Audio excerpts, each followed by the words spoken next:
नमस्कार दोस्तों, आज की हमारी कहानी की लेखिका हैं सुभद्रा कुमारी चौहान। शहर में प्लेग था, लोग धड़ाधड़ मर रहे थे। बीमारी भी ऐसी थी कि बीमार पड़ते ही लाश निकलते देर न लगती।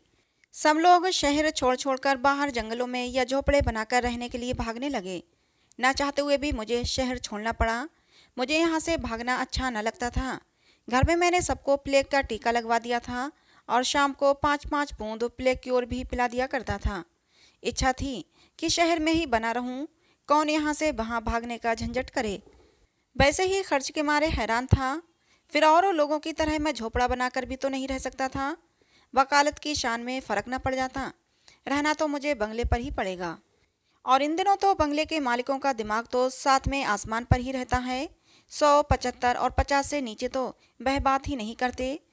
फिर आजकल की आमदनी में किराए का कम से कम 50 रुपये माहवारी ही रख लो तो 4 महीने में 200 हो जाते हैं।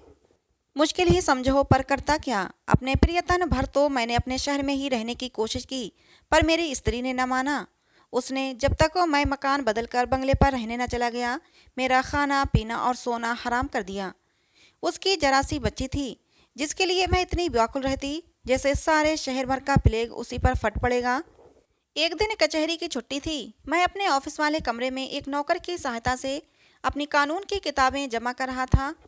कमरे में कई अलमारियां थीं। मैं उन्हें साफ करवा के वहां अपनी पुस्तकें और अन्य वस्तुएं तरतीबवार रखवा रहा था।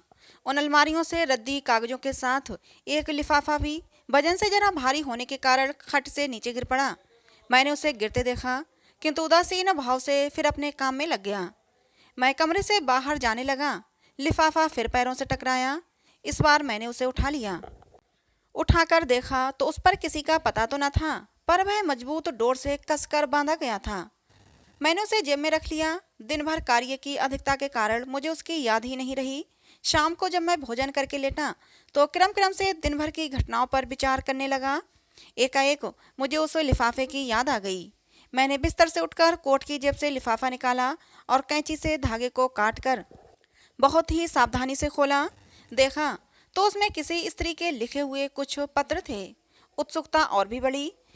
बहुत ही सावधानी से खोला। देखा तो उसमें किसी स्त्री के लिखे हुए कुछ पत्र थे।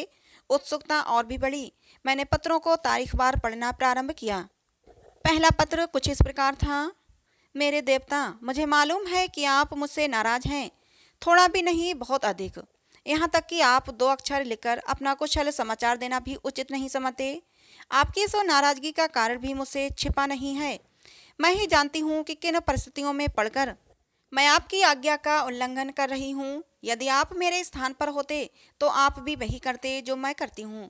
अंत में मैं आपसे यही निवेदन करती हूँ कि आप मुझसे नाराज न हों। अपने कुशल समाचार का पत्र भेजकर अनुग्रहित करें। आपकी ही पिरमिला। पत्र 2 कुछ इस प्रकार था। मेरे सर्वस्व, उस दिन पत्र भेजकर कई दिनों तक उत्तर की प्रतीक्षा करती रही, किंतु आज तक आपका एक भी पत्र नहीं मिला। उत्सुक नेत्रों से रोज पोस्टमैन की राह देखती हूँ। वह आता है और मेरे दरवाजे की तरफ बिना मुड़े ही चला जाता है। सबके पास चिट्ठियाँ आती हैं, परंतु मेरे पत्थर के देवता, आप न पसीजे। आपके पत्र मेरे पास न आए। न जाने कितने तरह के विचार आपके दिमाग में आते और जाते होंगे, और आप न जाने क्या क्या सोच रहे होंगे।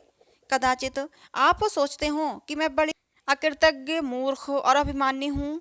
जिन लोगों ने मेरे साथ इतनी भलाई की, मुझे सर आंखों पर रखा, उन्हीं के साथ कृतज्ञता कर रही हूँ। यही है ना। किंतु मैं क्या करूँ, मैं परवश हूँ। पत्र में कुछ लिख नहीं सकती। यदि आप कभी मुझसे मिलने का कष्ट करेंगे, अपने चरणों में दर्शन का सौभाग्य देंगे, तब मैं आपके चरणों पर सर रखकर आपको समझा दूंगी, आपको बतला दूंगी कि मैं अपराधी नहीं हूँ।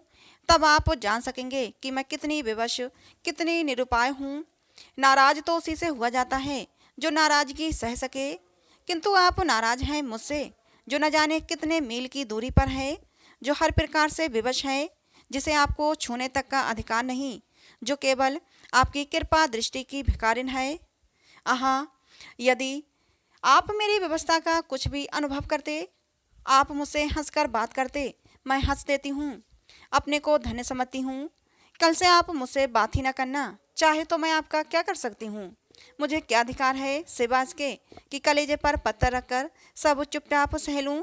मैं तो खुलकर रो भी नहीं सकती। मुझे इतना भी तो अधिकार नहीं है। आपने नाराज होकर पत्र लिखना बंद कर दिया है। कल यदि आपको मेरी शक्ल से भी नफरत हो जाए तो भला सिवा रोने के मेरे पास और क्या बच रहेगा। मुझे सरीखी तो आपके घर 4 दासियां होंगी, किंतु मेरा दुनिया में कौन है। मैं तो घर बाहर की ठुकराई हुई अभागिन अबला हूँ। आपने दया करके मुझे सम्मान, आदर और अपने हृदय में आश्रय दिया है। उसे इस निर्दयता से न छोड़िए। एक बार मुझसे मिल लीजिए। इसके बाद जैसी आपकी धारणा हो वैसा कीजिएगा। आप मुझे जिस दंड की अधिकारिणी समझेंगे मैं उसे सहने के लिए तैयार हूँ। आप मुझे अपने चरणों से दूर कर देंगे तो भी मैं आपकी ही रहूंगी, समाज की आंखों में नहीं, अपनी और परमात्मा की आंखों में। आप मुझे भले ही अपनी न समझें, परंतु मैं तो आजीवन आपको देवता की तरह पूजती रहूंगी। मेरा अटल विश्वास है कि आप सबके होने के बाद थोड़े से मेरे भी हैं। कभी साल 6 महीने में मिनट 2 मिनट के लिए सही मुझे भी आपके चरणों की सेवा करने का अधिकार है। उत्तर की प्रतीक्षा में अभागिन प्रमिला। पत्र नंबर 3 कुछ इस प्रकार था। मेरे स्वामी, ये तो हो ही नहीं सकता कि मेरे पत्र आपको मिलते ही ना हो। क्षण भर के लिए मान लिया कि मेरे पत्र आपको मिले ही नहीं, फिर भी क्या एक कार्ड पर 2 शब्द लिखकर आप मेरे पत्र न भेजने का कारण न पूछ सकते थे। खैर, आप अपनी मनमानी कर लीजिए। मैं हूँ भी इसे योग्य। कहा भी गया है, जैसा देव वैसी पूजा। आपने मुझे ठुकराया, मेरी अवहेलना करके उचित ही किया है। इसमें मैं आपको दोष कैसे दूं? जिसका जन्म ही अपमान, अवहेलना और अनादर सहने के लिए हुआ हो, वो उससे अधिक अच्छी वस्तु की आशा ही क्यों करे। अपने आप को भूल गई थी, आज मेरी आंखें खुल गईं। मुझे अपनी था मिल गई। मेरी समझ में आ गया कि मैं कहाँ हूँ। परमात्मा ने स्त्री जाति के हृदय में इतना विश्वास, इतनी कोमलता और इतना प्रेम शायद इसीलिए भर दिया है कि वह पग पग पर ठुकराई जावे। जिस देवता के चरणों पर हम अपना सर्वस्व चढ़ाकर केवल उसकी कृपा दृष्टि की भिखारिन बनती हैं, वही हमारी तरफ आंखें उठाकर देखने में अपना अपमान समझता है। माना कि मैं समाज की आंखों में आपकी कोई नहीं, किंतु एक बार अपना हृदय तो टटोलिए और सच बतलाइए, क्या मैं आपकी कोई नहीं हूँ। समाज के सामने अग्नि की साक्षी देकर हम विवाह सूत्र में अवश्य नहीं बंधे, किंतु शिव जी की मूर्ति के सामने भगवान शंकर को साक्षी बनाकर क्या आपने मुझे नहीं अपनाया था। ये बात गलत तो नहीं है। मैं जानती हूँ कि आप यदि मुझसे बिल्कुल ना बोलना चाहें तब भी मैं आपका कुछ नहीं कर सकती। यदि किसी से कुछ कहने भी जाऊँ तो सिवा अपमान और तिरस्कार के मुझे क्या मिलेगा। आपको तो कोई कुछ भी ना कहेगा। आप फिर भी समाज में सिर ऊंचा करके बैठ सकेंगे, किंतु मेरे लिए कौन सा स्थान रहेगा। अभी रूखा सूखा टुकड़ा खाकर जहाँ रात को सो रहती हूँ, फिर वहाँ से भी ठोकर मारकर निकाल दी जाऊंगी, और उसके बाद गली गली की भिखारिन बन जाने के अतिरिक्त मेरे पास दूसरा क्या साधन बच रहेगा। संभव है आप मुझे दुराचारणी या पापिन समझते हो, और इसीलिए बहुत सोच विचार के बाद आपने मुझसे संबंध त्याग में ही कुशलता समझी और पत्र लिखना बंद कर दिया हो। खैर, आप मुझे कुछ भी समझें, परमात्मा ऊपर से देखता है कि मैं क्या हूँ, दुराचारणी हूँ या नहीं, पापिन हूँ या क्या, इसका साक्षी तो ईश्वर ही है। मैं अपने मुंह से अपनी सफाई क्या दूँ। अब केवल यही प्रार्थना है कि मुझे क्षमा करें, मेरी त्रुटियों पर ध्यान न दें और कृपा कर मेरे पत्र का उत्तर भी न दें, क्योंकि अब आपका पत्र पढ़ने के लिए शायद मैं संसार में न रहूं। अभागिनी प्रमिला। पत्र पढ़कर मैंने एक ठंडी सांस ली और करवट बदल ली। देखा, न जाने कब से मेरी स्त्री सुशीला मेरे सिरहाने खड़ी है। मुझे देखते ही वह भागी। मैंने दौड़कर उसकी धोती पकड़ ली और उसे पलंग तक खींच लाया। उसे जबरन पलंग पर बैठाकर मैंने पूछा, तुम भागी क्यों जा रही हो? तुम बड़े कठोर हो, उसने मुंह फेरे फेरे उत्तर दिया। क्यों? मैंने उसका मुंह अपनी तरफ फेरते हुए पूछा। मैं कठोर कैसे हूँ?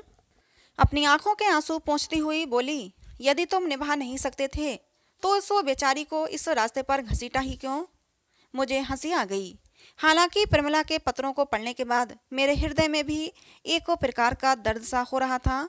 मुझे स्त्रियों की असहायता, उनकी व्यवस्था और उनके कष्टों से बड़ी तीव्र मार्मिक पीड़ा हो रही थी। मैंने चिंतित तो मुस्कुराकर कहा, पगली, ये पत्र मेरे लिए नहीं लिखे गए। उसकी भवें तन गईं। बोली, तो भला छिपाते क्यों हो? मैं क्या बुरा मानती हूँ? बुरा मानती, जरूर मानती, यदि मैं प्रमिला के पत्र न पढ़ चुकी होती।